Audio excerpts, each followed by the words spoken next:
Cuando hablamos de comercio internacional, hacemos alusión a un tema muy importante en el desarrollo de la economía del mundo.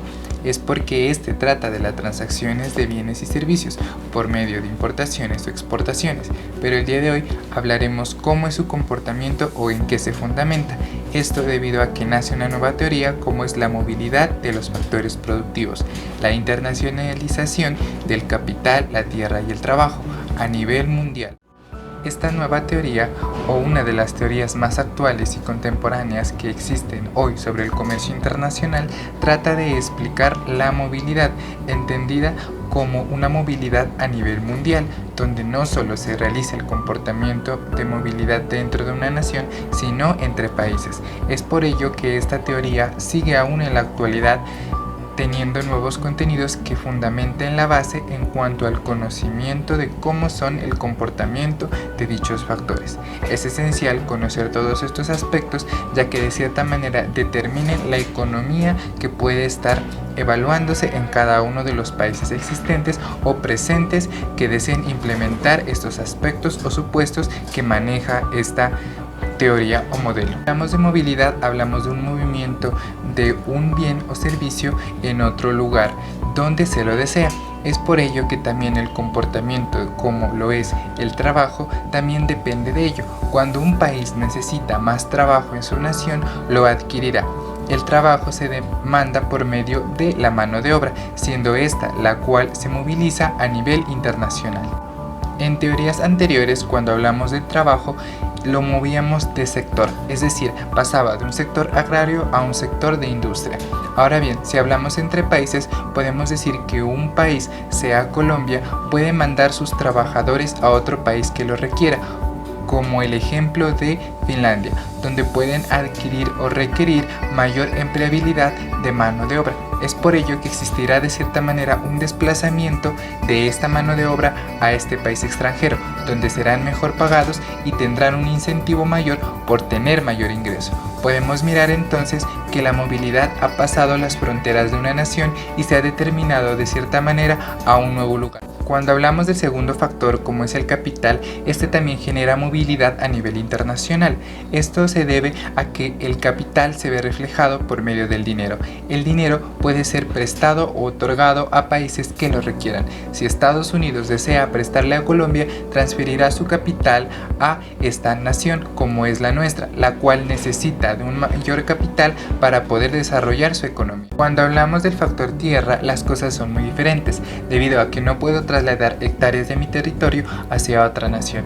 Pero entonces, ¿cómo internacionalizamos la tierra? Esto se ve reflejado por medio de la producción, es decir, si mi tierra produce un cierto producto o bien que puedo de cierta manera exportar a otro país. Es así entonces como se entiende esta movilidad internacional, es decir, Colombia en cuanto a su tierra tendría fortaleza debido a que nosotros podemos tratarla y generamos mayor productividad de bienes que generan satisfacción en otros lugares del mundo. Es entonces como China desearía adquirir nuestros productos y nosotros lo enviaríamos. Entonces enviaríamos nuestra productividad de nuestra tierra a un país del extranjero. Cuando hablamos de estos tres factores, entendemos entonces que existe una conexión entre países. Esta conexión se llama internacionalización, el proceso en el cual un país, al tener una necesidad, depende de otro y este depende del otro también al momento de poder generar nuevos ingresos para su nación y poder fortalecer su nueva economía. El comportamiento de la internacionalización trata de cierta manera beneficiar a todos. Y ahora bien, la movilidad de estos factores permite y ha permitido de cierta manera generar nuevos recursos para las naciones, debido a que antes no podíamos movilizar simplemente lo que era tangible. Ahora podemos movilizar nuestra producción e incluso nuestras monedas. Podemos citar un ejemplo para poder entender el comportamiento de esta movilidad. Hablemos de Colombia. Nuestro territorio tiene una fortaleza en cuanto a que nosotros tenemos ventaja en la tierra y de cierta manera tenemos gran trabajo. Dentro de nuestra nación existe mucha mano de obra. Esto hace generar que de cierta manera la mano de obra dentro de nuestro país es más barata en comparación que la del extranjero. Por otra parte, es indispensable también entender que la tierra donde nosotros laboramos es más cara o más productiva o más recursiva en comparación a la del extranjero. Esto genera dos aspectos.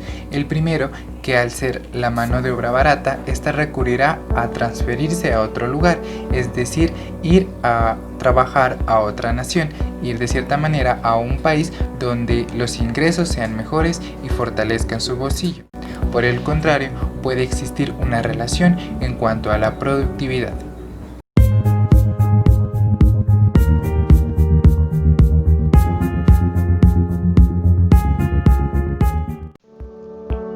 Esta teoría contempla que los movimientos de bienes y servicios no son la única forma de integración internacional.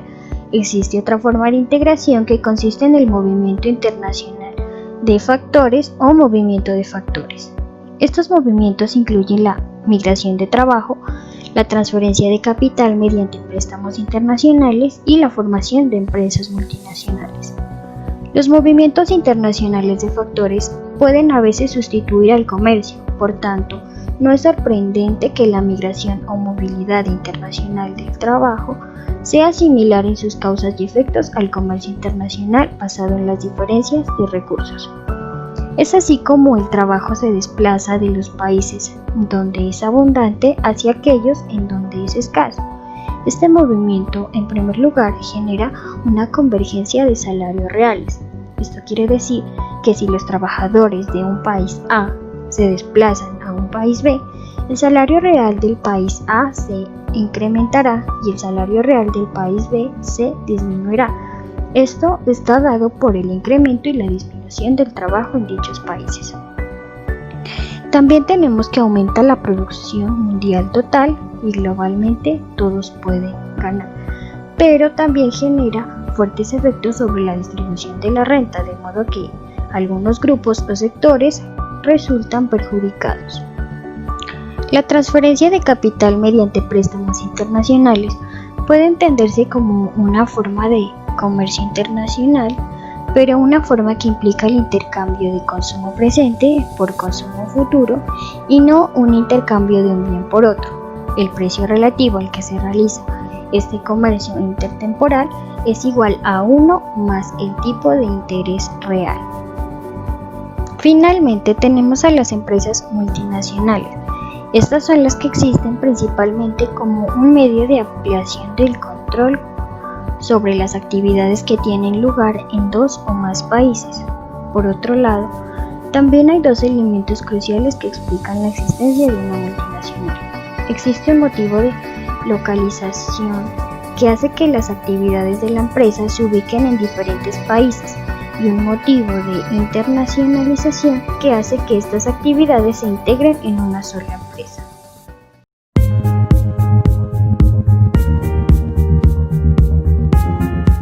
Para el ejemplo de este modelo vamos a tomar dos países, Colombia y Japón. En la gráfica se pueden notar dos curvas, una de color azul y otra de color negro. La de color azul hace referencia al pleno empleo en la parte internacional y la de color negro hace referencia al empleo en nuestro país. Entonces, esta gráfica nos muestra qué sucede con el movimiento del factor trabajo, sobre todo en la parte relacionada con el precio marginal de este factor. Digamos que a nivel interno en el país hay una cantidad del factor trabajo abundante, entonces en Colombia será más económico este factor. Y en la parte internacional sucede todo lo contrario, cuando hay procesos de conectividad entre países. Entonces en este ejemplo, Colombia tiene una ventaja considerable con respecto al factor trabajo. Podemos suponer que si Japón abre sus fronteras para que exista un proceso de migración de trabajo para adquirirlo o tenerlo en su economía, lo normal será que los colombianos se desplacen hacia el extranjero, de manera que en la gráfica puede notarse en el punto A, que representa el equilibrio a nivel internacional gracias a esos desplazamientos por efectos de cubrimiento de las necesidades de esos países y también por cuestiones relacionadas con la desventaja de este factor trabajo. Esto hará que de alguna manera estos países se conecten y realicen un proceso de interrelación desde el punto de vista comercial de ese factor, estableciendo procesos de migración de trabajo de un lugar hacia otro.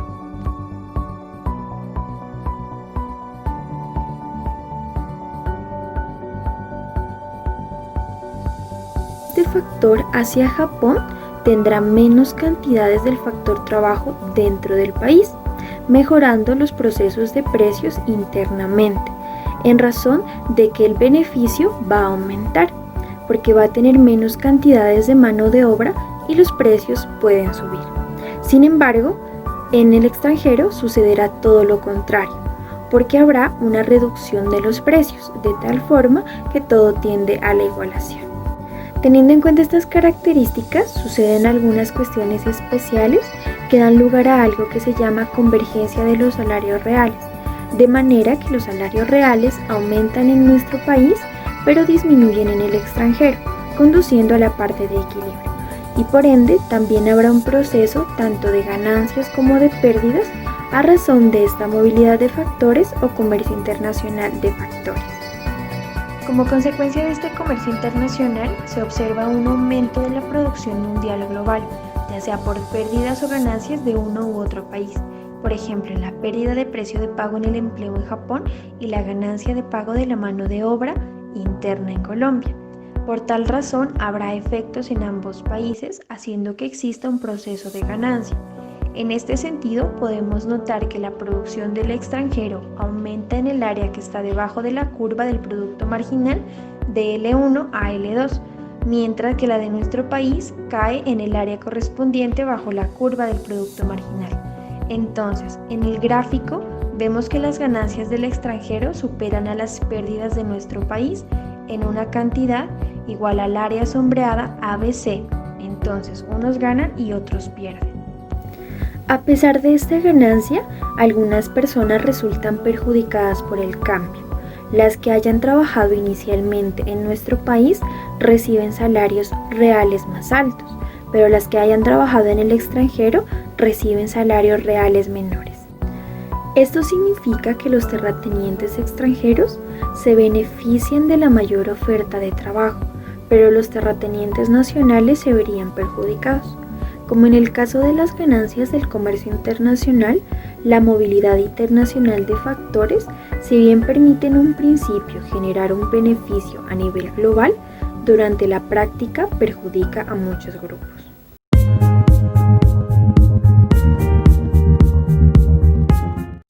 Bien, vamos a continuar con la explicación de los movimientos internacionales de factores en la parte de conclusiones.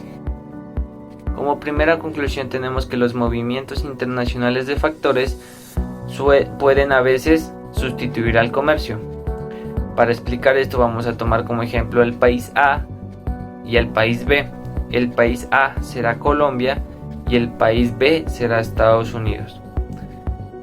También vamos a suponer que estos dos países usan los dos factores productivos como lo son tierra y como lo son trabajo. Si hablamos del factor trabajo, también vamos a tener en cuenta que los dos países, tanto el país A como el país B, van a tener la misma cantidad de factor trabajo. Pero ¿qué pasa si el país B, Estados Unidos, decide pagar más a sus trabajadores? Va a suceder que las personas del país A o las personas del país de Colombia quieran estar trabajando en Estados Unidos. Esto por obvias razones, ya que la gente va a querer ganar más dinero. ¿Qué pasa si esas personas en realidad sí se van a trabajar al país B o a Estados Unidos? Pues va a suceder que Colombia, el país A, va a quedar con una desventaja, ya que van a quedar con vacantes de trabajadores y no van a tener la suficiente mano de obra para crear la misma cantidad de productos que antes lo hacían. Por lo tanto, esto puede disminuir la competitividad que puede tener Colombia. ¿Qué va a pasar con Estados Unidos? Que ellos van a tener una ventaja, ya que al tener más mano de obra pueden crear más productos, promocionar más productos y vender más productos. Esto le da una ventaja al país B, Estados Unidos, con respecto al país A, como lo es Colombia, en la parte del factor trabajo. Ahora, ¿qué pasa si hablamos del factor tierra? Supongamos que ahora quien tiene la ventaja es el país A o Colombia, ya que Colombia va a tener más tierra que la que tiene el país B, como Estados Unidos. ¿Qué pasa con esto? Que como lo vimos en el factor trabajo, las personas se pueden desplazar de un país a otro. Esto significa que el factor trabajo es un factor movible. Pero ¿qué pasa con la tierra? La tierra no es un factor movible, por lo cual si un país tiene la ventaja con respecto a otro en la parte del factor tierra, esta parte va a quedar intacta y no se va a poder que otro país tenga ventaja sobre otro cambiando o intercambiando o llevando tierra, porque la tierra no se toma en este caso como un factor movible. Ahora bien, este movimiento aumenta la producción mundial total, pero también genera fuertes efectos sobre la distribución de la renta, de modo que algunos resultan perjudicados, como ya lo vimos en este momento. Van a haber unos países que tengan cierta ventaja, pero van a haber otros que tengan una desventaja con respecto a la parte de los factores productivos. Como segunda conclusión, tenemos que los préstamos y el endeudamiento internacional pueden entenderse como una forma de comercio internacional. Pero aquí hay una circunstancia o hay algo interesante que podemos ver, y es que el intercambio que se da se lo toma como comercio, pero no es un intercambio de un bien por otro de manera real, sino que el endeudamiento implica el intercambio de un consumo presente por un consumo futuro. A esto se le conoce o se lo puede tomar como endeudamiento o préstamo internacional, que puede entenderse tranquilamente como una forma de comercio. Continuando con la tercera conclusión, vamos a hablar sobre las empresas multinacionales. Se habla mucho sobre estas empresas, ya que suelen servir como vehículo de los préstamos y de los endeudamientos internacionales. Para esto hay dos principales elementos con los cuales se puede explicar la existencia de una multinacional y de su comercio. El primero sería su localización, ya que esto permite que las actividades de la empresa se ubiquen en diferentes países. Si lo tomamos con el ejemplo de la primera conclusión, una multinacional tranquilamente puede estar tanto en el país A, Colombia, como en el país B, Estados Unidos. Y el segundo motivo importante de las multinacionales es la internacionalización, ya que esto permite que las actividades que estas personas hacen tanto en el país A como en el país B sean de la misma empresa.